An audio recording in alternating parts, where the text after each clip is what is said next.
14 ದಿನಗಳಾಯ್ತು. ನಿಮ್ಮ ಋಣ ತೀರಿಸಲು ನನ್ಗೆ ಸಾಧ್ಯ ಇಲ್ಲ. ನನ್ನ ಉಚ್ಚೆ ಬಟ್ಟೆಯಿಂದ ಹಿಡಿದು ಸ್ನಾನ ಪಾನ ಎಲ್ಲವನ್ನೆಲ್ಲ ಎಷ್ಟು ಅಚ್ಚುಕಟ್ಟಾಗಿ ಮಾಡ್ತೀನಿ. ನಮ್ಮ ವಿಶಾಲ ಕೆಲಸದ ಆಸುಪಾಸಿನ ನಡುವೆ ನಾನು ತುಂಬಾನೇ ಚೆನ್ನಾಗಿ ನೋಡ್ಕೊಂಡು ಅದಕ್ಕೆ ಅದಕ್ಕೆ ನಾನು ಅವ್ರಿಗೆ ಓಟ್ ಹಾಕ್ತೀನಿ. ಹಲೋ, ಹಾ, ಓ ಹೌದಾ, ಸರಿ ಸರಿ ಸರಿ ಆಯ್ತು. ಹಾ ವಿಶಾಲ, ವಿಶಾಲ, ಸೂರ್ಯ ಸೂರ್ಯ ಬರ್ತಿದ್ದಾನಂತೆ. ಅಮ್ಮ ಅಮ್ಮ, ನಿನ್ ಮಗ ಸೂರ್ಯ ಸೂರ್ಯ ಬರ್ತಿದ್ದಾನಂತೆ. ಹೌದಾ? ನಿನ್ನ ಸಣ್ಣ ಮಗ ಡಾಕ್ಟರ್ ಸೂರ್ಯ ಮಾಡಿ ಬರ್ತಾ ಇದ್ದಾನೆ. ಹೌದಾ? ಗೊತ್ತು ಬಿಡುವರೆ. ಅವಳಿಗೆ ಗೊತ್ತಾಯ್ತೋ ಇಲ್ವೋ?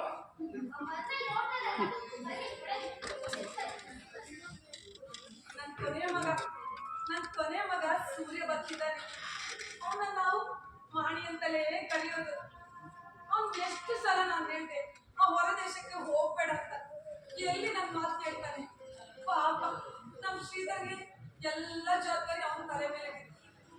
ನಮ್ಮ ಹೇಗಿದ್ರೆ ಎಷ್ಟು ಆಸ್ಪತ್ರೆದೆಲ್ಲ ಉಪಯೋಗ ಆಗ್ತಿತ್ತು. ಪಾಪ ಶ್ರೀಧರ್ನ ಹೊರೆ ನೋಡಕ್ಕೆ ಆಗಲ್ಲ, ಅವ್ನು ಜಾರಿಕೊಂಡ.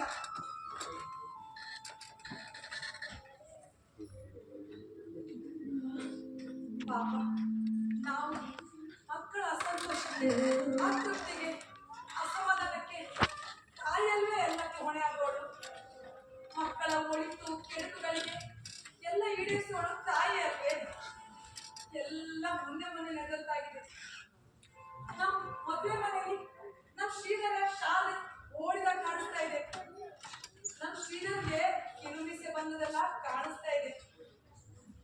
ಆದ್ರೆ ಇದ್ಯಾವುದು ಶಾಶ್ವತವಲ್ಲ, ಏನು ಶಾಶ್ವತವಲ್ಲ. ನನ್ನ ಮಗ ಸೂರ್ಯ ಬರ್ತಾನೆ. ಅವ್ನು ಹಿಂದೆ ಬಂದಾಗ ಅವ್ನು ಕೂದಲು ಉದ್ದಾಗಿತ್ತು. ಅವನಿಗೆ ಎಲ್ಲರೂ ನೋಡಿ ನಗ್ತಾ ಇದ್ರು, ಎಷ್ಟು ಉದ್ದ ಕೂದಂತ. ಆಗ ಅವನು ಮೀಸೆ ತುದಿಯಿಂದ ನಗ್ತಾನೇ ಇದ್ದ. ನಮ್ ಸೂರ್ಯ ಬಂದ.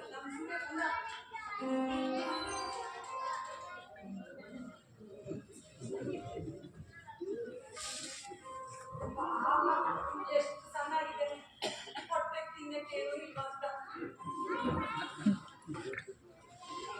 ಏನ್ ಮಾಡೋದು? ನಮ್ಗೆ ಅವ್ರು ಬಂದಾಗ ಅವ್ರು ಮದುವೆ ಮಾಡಿದ್ದೆ ನನ್ನ ಜವಾಬ್ದಾರಿ ಅದನ್ನೆಲ್ಲ ಮುಗಿದಿತ್ತು. ಈಗ ಹಾಳು ತೊಂದರೆನೇ ಇರ್ತಿರ್ಲಿಲ್ಲ.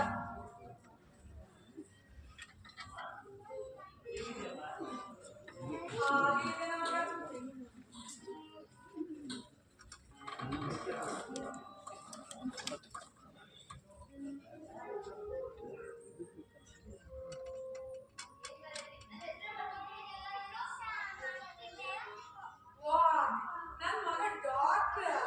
ಮಗ ಈಗ ಡಾಕ್ಟರ್ಗೆ ಮೀರಿ ಹೋಗಿದೆ. ಈ ಸರಿ ಕೂದಲಾಗಿದೆ. ಈಗ 2 ಜನ ಕಟ್ಕೊಂಡು ಮಲ್ಲಿಗೆ ಮುಡಿಸ್ಬೋದು. ಇಲ್ಲ ಇಲ್ಲ, ಮಲ್ಲಿಗೆ ಚಂಡೆ ಮುಗಿಸ್ಬೋದು. ಅಮ್ಮ ನಮ್ಮ ನೋಡಿ ನಗ್ತಾರಲ್ಲ, ಏನಮ್ಮ ಹೇಗಿದೆ ಈಗ? ಮಗ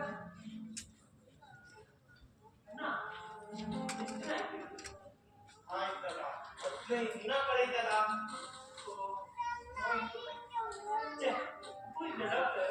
ಡಾಕ್ಟರ್ ವಿದ್ಯಾಸಾಗರ್ ಅಂತ ಇಲ್ಲೆಲ್ಲ ತುಂಬಾ ಫೇಮಸ್.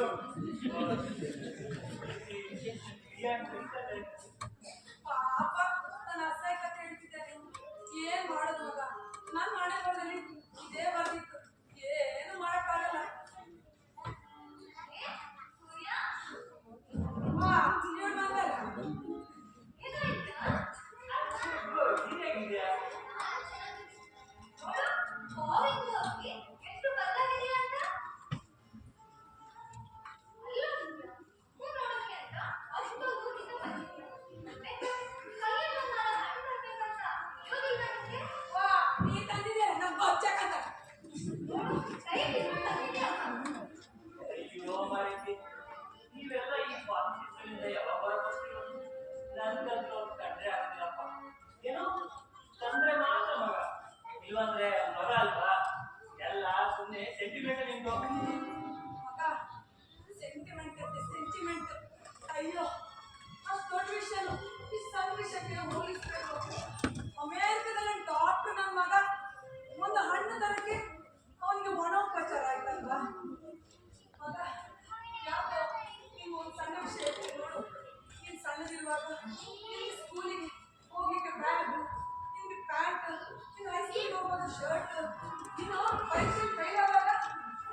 ನನ್ನ ಅಣ್ಣನೂ ಅಷ್ಟೇ ಇದ್ದ.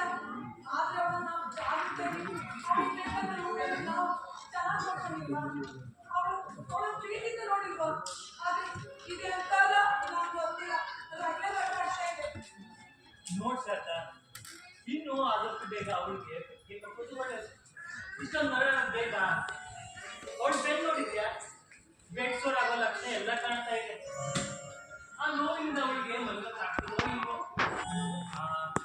ನನ್ ಕೇಳಿದ್ರೆ ಈ ಕಾಲು ಕುದುರೆಯಾಗಿ ಮಾಡಿದ್ರು ಹಾಗೆ ಮಾಡ್ಬೇಕಲ್ಲ. ನನ್ನ ತಮಾಷೆಗೆಲ್ಲ ಹೇಳ್ತಿರೋದು. ಒಂದೇ ದುಡ್ಡಿನಲ್ಲಿ ಎಲ್ಲ ಸಮಸ್ಯೆಗಳಿಗೂ ಸಮಸ್ಯೆ. ಅವಳಿಗೂ ಸುಖ, ನಮಗೂ ರಗಳೆಲ್ಲ ನೋಡು. ಎಂತ ಮಾಡಿ ಎಂತ ಹೇಳ್ತಿರೋದು? ನಾಲ್ಕು ಬೆಟ್ಟಿಗೆ ಕಟ್ಟಿದ್ರೆ ನನ್ ಸುಖ, ನಿಂಗ್ ರಗಳೆ. ಅಯ್ಯೋ ಅಪ್ಪಟ ನನ್ ಚಿನ್ನ ಮಾಡಿ. ಓ ಪಾಪ ಹೆಂಗರಳು. ಅಲ್ಲ ಶಾಲೆ, ನೀನ್ ಹೇಳ್ತೀನಿ 2 ದಿನ ಹೋಗೋಳು ನೀನು. ವರ್ಷಗಟ್ಟಲೆ ಅವ್ರು ಹೇಗೆ ಮುಂಚೆ ಯಾರು ಬರ್ತಾರೆ ಹೇಳು? ಏನ್ 1-2 ತಿಂಗಳು ಮಾತಾಡೋದು? ಎಷ್ಟು ವರ್ಷ ಹೋದ್ರು ಓದಿತ್ತು. ಶ್ರೀಧರ, ಇದು ನೀನ ಮಾತಾಡಿರೋದು? ಕತ್ತೇಲಿ ಬೆಕ್ಕುಗಳೆಲ್ಲ ತಪ್ಪಾಗಿ ಕಾಣಿಸ್ತಾ ಇದೆ. ಗಟ್ಟಿ ಹೇಗಿರಕ್ಕೆ ಮತ್ತೆ ಬಿದ್ದ ಗಟ್ಟಿನಿಂದ ಈ ಕಡೆ ಶುರುವಾಗಿ ನನಗೆ ಊಟ ತಿಂಡಿ ಏನೇನು ಸೇರ್ತಾ ಇಲ್ಲ. ಅದು ಹೌದೇನೆ ಅತ್ತಿ, ಮಕ್ಕಳು ತಾಯಿಯನ್ನ ತೀರಿಸ್ಬೇಕು ಅಂತಾರೆ. ಆದ್ರೆ ಮಕ್ಕಳು ಏನು ಉಚ್ಚ ಬಾಚಿದಷ್ಟು ಸುಲಭ ಅವಳು ನನ್ನ ಮಗುವಾಗುತ್ತೆ. ಅದೇ ನಾವು ಚಾಚಿ ಮಾಡೋಕೆ ಅವ್ರು ಬೆಳೆದು ಇಷ್ಟು ದೊಡ್ಡವರಾಗಿರ್ತಾರೆ. ಸತ್ತಮ್ಮ ಎದ್ದು ಬಂದಂತೆ ಕಾಣಿಸ್ತದೆ. ವರ್ಷಗಟ್ಟಲೆ ಫಲ ಕೊಡುವ ಗೋವೆ ಮರಕ್ಕೆ ಅರಳಿ ಹಿಡಿದಾಗ ಲಡ್ಡು ಆದಾಗ ಅದನ್ನು ಕಡ್ಸಿದ್ದು ನೆನಪಾಗ್ತಾ ಇದೆ. ನನ್ನ ಎದೆ ಮೇಲೆ ಕೊಡ್ಲಿ ಎದ್ದು ಬಿದ್ದಂತೆ ವಾಸವಾಗ್ತಾ ಇದೆ. ವರ್ಷಗಟ್ಟಲೆ ಹಾಲು ಕೊಡುವ ಹಸು ಇವತ್ತು ಯಾರಿಗೂ ಬೇಡ ಆಯ್ತಲ್ವಾ? ಕಲ್ಪನೆಗೆ ಆಯುಷ್ ಕಮ್ಮಿ. ಮನುಷ್ಯ ಕರ್ಮ ಮಾಡಲು ಮಾತ್ರ, ಆದ್ರೆ ಫಲವನ್ನು ಯಾವತ್ತೂ ಬಯಸ್ಬಾರ್ದು. ಇನ್ನೇನು 2 ದಿನದಲ್ಲಿ ಎಲ್ಲರೂ ಹೊರಟೋಗ್ತಾರೆ. ನಮ್ ಶಾರದೆ ಬಾಯಿಗೆ ಅಮ್ಮ ಇನ್ನಾಗೇನೆ ನಾನು ನನ್ನ ಮಕ್ಕಳ ಪರೀಕ್ಷೆ ಅಂತ. ಹೋಗೆ ಹೋಗೆ ಲೌಡಿ ಮಗಳೇ.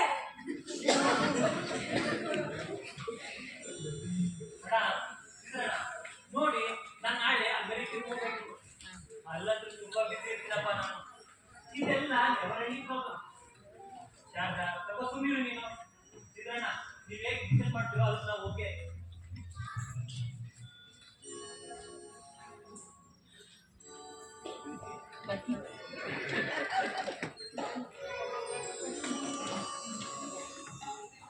ಯಾರು ಇಲ್ಲ, ಕೊನೆಯಾರು ಇಲ್ಲ, ಯಾರು ಇಲ್ಲ, ನನಗ್ಯಾರು ಇಲ್ಲ. ನನ್ನ ನೆರಳು ಜೊತೆಗಿಟ್ಟಿದ್ದಲ್ಲ, ಯಾರು